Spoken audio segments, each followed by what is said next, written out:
noches, noche de día jueves. Estamos en el jueves 6 de octubre, de noviembre de este 2025. Gracias que nos acompaña, que haya sido buen día el de hoy, este día jueves que ya está acabando. Ya sabe que ya estamos sobre todo en la zona centro ahí. En muchos estados siempre digo, casi que se ríen de nosotros los que vivimos en la Ciudad de México, ¿no? Porque están haciendo 12, 14, 16 grados de temperatura. Uy, salimos tapándonos, ¿no? Y allá hay aquellos acostumbrados a las temperaturas extremas, pero como se está haciendo frío en la mañana y en la noche, marcadamente, y en las zonas ahí, ya sabe, en las casas luego acaba siendo más frío. Les saludamos con gusto, en nombre de todas y todos quienes permiten que andemos por aquí. Gracias, su servidor Javier Solórzano le desea buenas noches. Estamos en el canal 8 de Televisión Abierta en la Ciudad de México, en el 151 de Easy, 161 de Sky Alta Definición, 606 Star TV, red social X @heraldo_televisión, red social X @heraldo de México. Reitero, buenas noches. Bueno, hoy es jueves, hoy es 1 de noviembre y es jueves. Vamos a iniciar con algo que es de enorme relevancia. ¿Por qué? Porque son de esas cosas que en nuestras sociedades aparecen y no son muy tangibles. Se van directamente que no es cierto, que no es la generación Z, que son el PAN, el PRI, el PRIAN, etcétera. Y eso, pues, es una respuesta hecho por jóvenes. Los jóvenes que entiendo son simpatizantes de Morena, son los que salen en el podcast. Conversemos del tema. Alfredo Nateras Domínguez, académico del Departamento de Sociología de la Universidad de Iztapalapa en la Universidad Autónoma Metropolitana, y uno, pues hay que decirlo, de los referentes en estudios sobre jóvenes, no solamente en México, sino en América Latina. Doctor Alfredo, gracias por tu tiempo, muy buenas noches, ¿cómo estás? Javier, muy bien, gusto en saludarte y escucharte otra vez. Para mí es un gusto, querido Alfredo. ¿Qué pensamos de todo esto? ¿Cómo lo identificamos? ¿Qué es? ¿Qué piensas de lo que puede ser esta convocatoria? Pero ¿qué anda pasando también con jóvenes que podrían identificarse sin la menor duda con lo que fue el movimiento en Nepal y en otros países del mundo? Sí, mira, de entrada la cuestión es que hablar de los jóvenes tiene que ver con algo heterogéneo, múltiple y diverso. Claro. Entonces, lo interesante acá es que el movimiento Z, en términos de lo que tú referiste, sí es algo que existe como tal y que tiene, digamos, de un riagambre muy de sensibilidad política y también una visión crítica ante los gobiernos correspondientes en relación a la cuestión autoritaria, la violencia y demás. Acá, así como va, Javier, te lo comento, acá parece como pues algo muy ficticio, algo como muy en el aire, algo que a partir del cual de repente como aparece en el caso mexicano, y en términos de la pregunta sería ¿a qué parte de la generación Z representa, si es que representa? Y entonces a partir de ahí vienen muchas cuestiones que han sido muy evidenciadas. Parece ser como una cuestión muy falaz en términos de que la difusión o la promoción o su puesta en escena pues realmente es muy torpe en relación a los emblemas y a los personajes que se alían o que refieren. Por ejemplo, hay evidencia de que, bueno, pareciera ser que ahí hay implicaciones en términos de algunos políticos pues digámosle, muy escandalosos del PRI o del PAN que están ahí, o ellos mismos, esta generación que dice Z o que representa, aparece en su difusión y promoción para la marcha del 15 con Salinas Pliego, por ejemplo, o como se menciona en los medios, Moreira con el emblema que se retoma de los cómics japonés, y manga, de One Piece, la calavera. Entonces pareciera ser que lo están haciendo muy burdo, y esa cuestión, por ejemplo, de entrada, de que no se suscriben a ninguna ideología, a algún partido política, es como en psicología social que se llama la denegación. No vaya a creer usted, por favor. Sin embargo, entonces sí, está como muy evidenciado. Y una cuestión como, pues muy falaz, muy ingenua, muy torpe.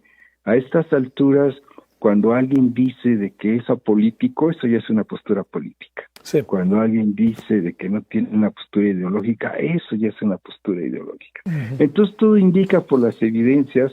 También aparece aquel personaje que entró en riña con Oroña y demás. Entonces lo están haciendo demasiado torpe, demasiado ficticio, demasiado falaz, sin negar, digamos, de la cuestión es que sí, como centralidad y esencia, una parte de esa generación Z de la que tú mencionabas, en la cuestión de Nepal, en Perú, que además tiene su raigambre en el sentido de hacer foros en las redes sociodigitales para discutir y demás, que necesidades muy, muy concretas de la vida de las juventudes, como lo que tiene que ver con el asunto de la vivienda, lo que tiene que ver con el asunto de lo laboral, el asunto educativo, o toda la disputa de la gentrificación. O sea, esas son